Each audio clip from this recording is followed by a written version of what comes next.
Well, as we know, Lorcana is in the wild and we're finding it everywhere. I have found some. I'm opening up the Lorcana that I do find during live streams. But today I have a treat for you. I took the first opening I did from a live stream. I've cut it down, I've clipped it up, and I've made it into an opening for all of you to explore and have fun with. I have a lot of information that kind of just gets dumped in this. So if you want to skip the information, go to about the 5-minute mark. That'll be the opening of the deck. And then at about the 15-minute mark is the opening of the booster pack. I'll probably put actual timestamps in this part of the video. Don't forget to like and subscribe, and I will see you at the end. How much did these starter decks cost me? $21.99 Canadian. These in an LGS right now are $40. I got them for $21.99, which is MSRP in Canada. They come with the deck that you can play right out of the gate, and a booster pack. The booster pack in itself is $7.99. So at $21.99 minus $7.99, that gives you your idea. So 21 minus 7, $14 for a starter deck. For a deck, that's like the price of a normal starter. Starter decks for Magic the Gathering, I remember being like 12 bucks, $10 to $12 for a starter deck in Magic the Gathering. So honestly, paying $12, $14 for a starter deck isn't that much, especially when the booster packs are $7.99. Now, booster packs, yes, they're a little bit more, but they're also where they're going to be. It's not bad considering the place sells them near me for $13.14 American, yes. So $15.16 Canadian. You also gotta add in there customs and duties here, because we would pay. I would probably like. Actually, no. $13.14 American is more like $16.17 American, because I think it's almost 40 cents on the dollar right now. Yeah, well, 73 cents. So if we say $15 American, $15 American is $20.49. Once you add in shipping, yeah. Open a foil Lion King, right? So you want me to open this one? You want me to open this one? The Steel and Sapphire deck? I want to try and preserve this box as much as I can, because I think the boxes themselves make great display pieces. Like, they are foily. Like, look at the box. The box is foily too. So I kind of want to hang on to this so I can keep the boxes back there. But yeah, let's take a look at this. Now, the one thing I got to say with these, paper. This is a paper product. Without proper sealing, like, this is me opening it, right? That's all it is a tiny little bit of glue. So here we go. That's what it is. And yeah, I gotta really say, this little bit of glue, this isn't going to stop people. This little bit of glue is a definite no. It comes in a paper wrap instead of your plastic wrap. That's kind of nice. And the booster pack we got was with Maleficent on the cover, which, like, even the booster pack is shiny as all hell. So this does come with a couple things. It comes with the rules, how to play. It comes with a way to do lore counters. Like, this is your lore map. Yeah, that's right. That's right. It's a very simple lore map. So you want to collect 20 lore to reach the end. Then you have cards in play. So this just kind of gives you a way to do it. So it comes with one of these nice little things. I actually went over this in a video completely explaining the rules on how to play. This is the sheet that I covered. And you know what? You know what is really nice in this? They do give you tokens and the lore counter, which is really nice in a starter deck. Like, these are the things you need, because damage doesn't heal like Magic the Gathering. You can take it up and down. And in the lore counter, you use this lore counter. This was something I originally speculated on, that you use this to count. So when you're on the map, it has a little window, so it tells you what's in your window to count for your lore count, right? You can do this with dice too, but it is nice because you just move that lore counter up and they make it the same symbol as the lore. So, oh, these cards look like playing cards. I have to say, these don't look like Magic the Gathering cards. They feel really thin too. Wow. I got some Magic the Gathering cards here, but these feel really thin. I wonder if they're core. I wonder if they have a core or not. You know what? There is a security feature on these cards too. And I don't remember if it's only rares. I'm bringing out the flashlight because I just want to see.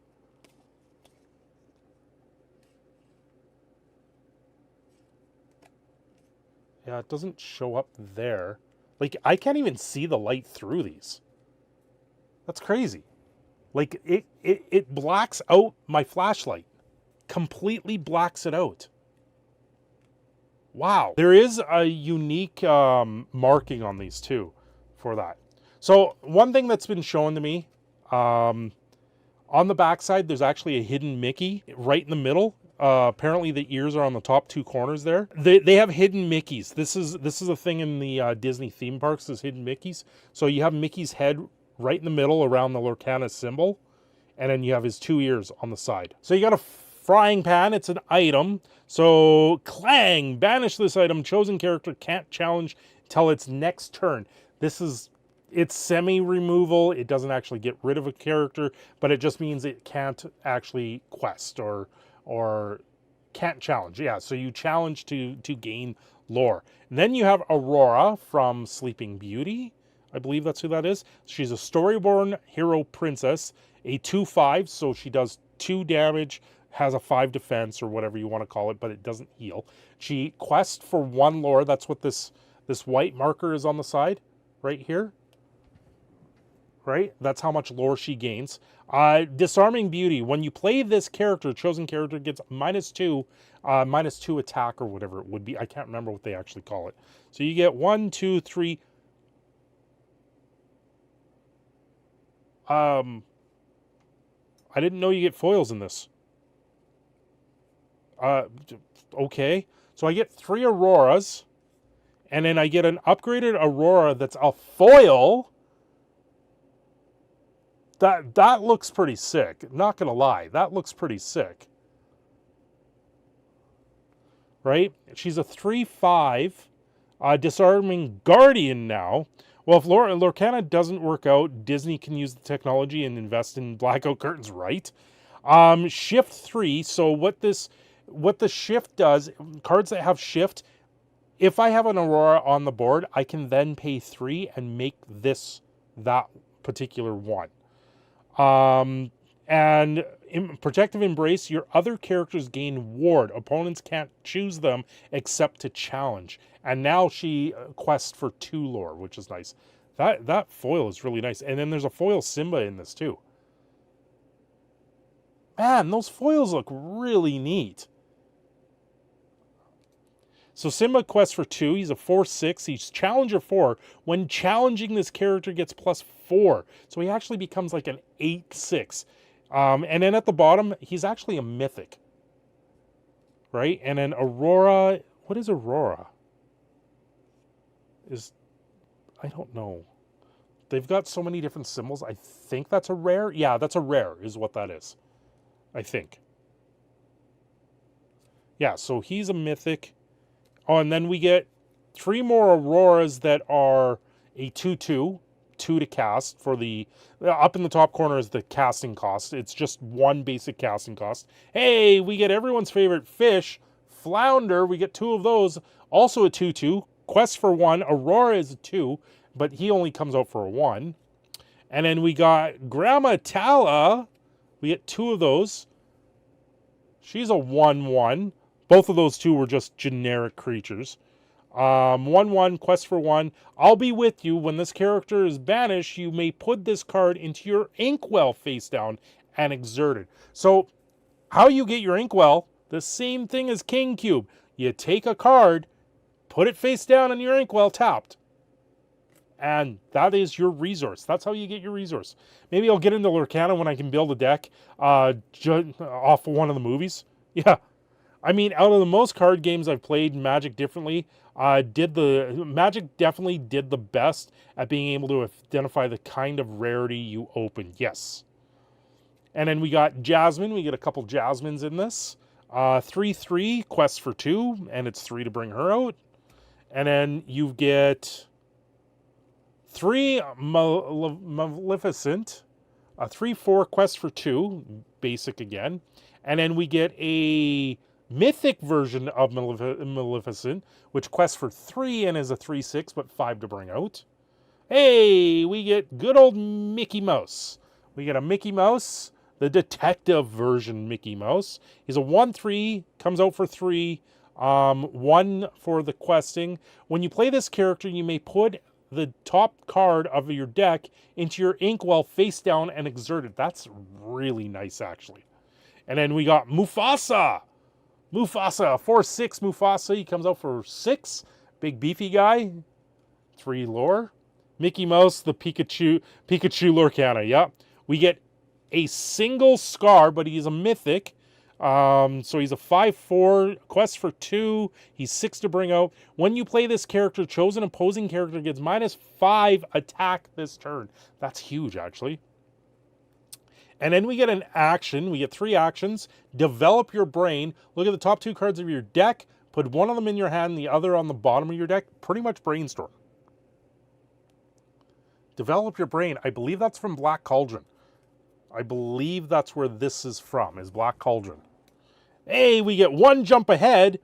We get the Aladdin song, 1 jump ahead. Put the top card of your deck into your inkwell face down and exert it. That's kind of not bad for 2. The thing with songs, you can pay the cost, so you can pay 2 resource to play a song, or you can actually exert a character that is casting cost 2 or more to play a song. So they sing their song. we get 1, 2, 3. We get 3 coconut baskets. Got a lovely bunch of coconuts. So blue in Lorcana is rapid. I believe so. When you play a character, you may remove up to 2 damage from the chosen character. And this is an item. Whoa, that seems awfully... I don't know if that's broken or not. When you play a character, you remove 2 damage from chosen character. Whenever you play a character, you may remove up to 2 damage from chosen character. So the character you're playing, no, you're choosing a character. Interesting. I have to understand that one. I don't know, the deck building rules of this game, I'm going to assume don't matter. The deck building, same as Magic the Gathering, you can have 4 copies of a card, and it's 60 card decks. There's no land, so it's all gas. And then we get the Magic Golden Flower. It's an item. It's 1 to bring out. Banish this item, remove 3 damage from chosen character. So it's Healing Salve. This is Healing Salve. Hey, oh, that's really nice. For 5, we get Beast. He's a 4/4. He quests for 2. When you play this character, you may banish chosen item. Beast is pretty sweet. Foil Winter Elsa is the chase card. Yeah. Lorcana already power creep. Going for 1,000. Yeah, Crash Test, if you watch the video today. Captain Hook, he's a 1/2, quest for 1. When he challenges, he gets +2. And then we got Goons, hired Goons, 2/2, they quest for 1. Hercules, he's 3 to cast, he's a 3/3, quest for 1. Bodyguard, this character may enter play exerted. An opposing character who challenges one of your characters must choose one with Bodyguard if able. So you have to, it's pretty much, what is it, Knight's Ring or whatever it is. So you have to attack him if you are challenging. TFW, Lorcana is crazy, 700 decks already. Yeah, I've heard. They're going to come down. Kristoff, he's a 3/3 for 2, and he quests for 2. Maui, he's a mythic. He's 8 to cast. He's an 8/8, quest for 3. That's a giant body. Prince Eric, he's a 1/3, quest for 1. He gets Challenger +2. He's 2 to cast. Simba, 3/5. He quests for 2. He's 5 to bring out. During your turn, whenever a character banishes another character in a challenge, gain 1 lore. So if you have a character fighting another character in a challenge, you gain lore for killing your opponent's characters. That is pretty OP. I'm going to say there. That means you continually keep the board at bay. Fire the cannons. This is your shock. It's 1 to cast, does 2 damage. This is shock, is all that is. For 5, you get a mythic, grab your sword. It's a song/action. Deal 2 damage to each opposing character. This is pretty OP. Rapunzel has drain lore effects. Nice. Ransack. So for 2, draw 2 cards, and then discard 2 cards, so you get to loot for 2. 3, you do 3 damage with 2. I get 2 of these. There's Smash. And, of course, the frying pan that we saw at the beginning. Wow, I didn't know you get 2 foils in the starter deck. Is that normal? Like, is that what it says? Starter deck, 60 cards, including 2 foil cards. Okay. Okay, yeah. So, on with the show. This is what we're all waiting for, right? The magical pack of Disney. This is like Sunday night where you're sitting down as a kid getting ready to watch that Disney show on CBC. I know none of you know what I'm talking about because the CBC doesn't exist in the States. The CBC, the Canadian Broadcast Channel, they used to be what you would do. It was when you had Peasant Vision cable. You didn't have cable. You just had the rabbit ears. The CBC channel was like one of the channels you could always depend on having, right? CBC for me, it was the Disney Channel. But CBC was 2 things. You sat down Sunday nights, Saturday nights too, and watched a Disney show. Like Chip and Dale doing the Disney cartoons, or you'd watch the Christmas Carol in the winter. Or the other thing that you watched on the CBC was you watched hockey. You watched a crap ton of hockey because it used to be the Canadian national sport. Now you don't get that because it's on Sportsnet. But let's see. What do we get? What do we get in this pack? This is my first Lorcana booster pack. I've seen people pull some crazy stuffs out of the starter deck packs too. I have no clue which way these cards are, right? So we get a token, and you can check out the game at the back. Okay, so we get a Genie. He's a 2/3. You cast him for 2. He goes for 1 lore. Hey, we got another Aurora. So that'll give me 4 Auroras now. Sergeant Tibbs. The Curious Cat, Storyborn Ally. He's a 2/2 for 1. That's pretty powerful. It's most likely commons, uncommons, rares plus. Hey, Stitch, the new dog. He comes out for 1. He's a 2/2. 1 lore. Yzma, 2/2. We get a Yzma, 2. Whenever this character quests, look at the top card of your deck. Put it either on top or bottom of your deck so you get to, yeah. Come on, foil Winter Elsa. Any rainbow rare, really. Tinkerbell, she's a 2/4. With tap, draw a card, then choose and discard a card. So Tinkerbell has loot for 3 and for 3 ink. That's pretty good. Hey, we got good old Donald Duck. He's a 2/3. Quest for 1 lore. He's 2 to do. Rafiki, he's a 3/3 with Rush. Rush is haste, and he quests for 1. Dr. Falciver's cards. This is an item. The cards will tell. Tap. You pay 1 ink less for the next action you pay this turn. So this is like a soul ring. Grab your swords. We get a mythic grab your swords. Deal 2 damage to each opposing character. That's a nice pickup. We get a rare Genie. He's a 3/4 with evasive. Only evasive characters can challenge this character. When you play this character, you may return chosen character to player's hand, and he quests for 2. He's 6 to cast. And the foil of the pack, we get a magic broom. We got a magic broom. It's a 2/2 broom. You cast it for 2. It goes for 1 lord, and it gets sweep. When you play this character, you may shuffle a card from any discard into its player's deck. That's an interesting.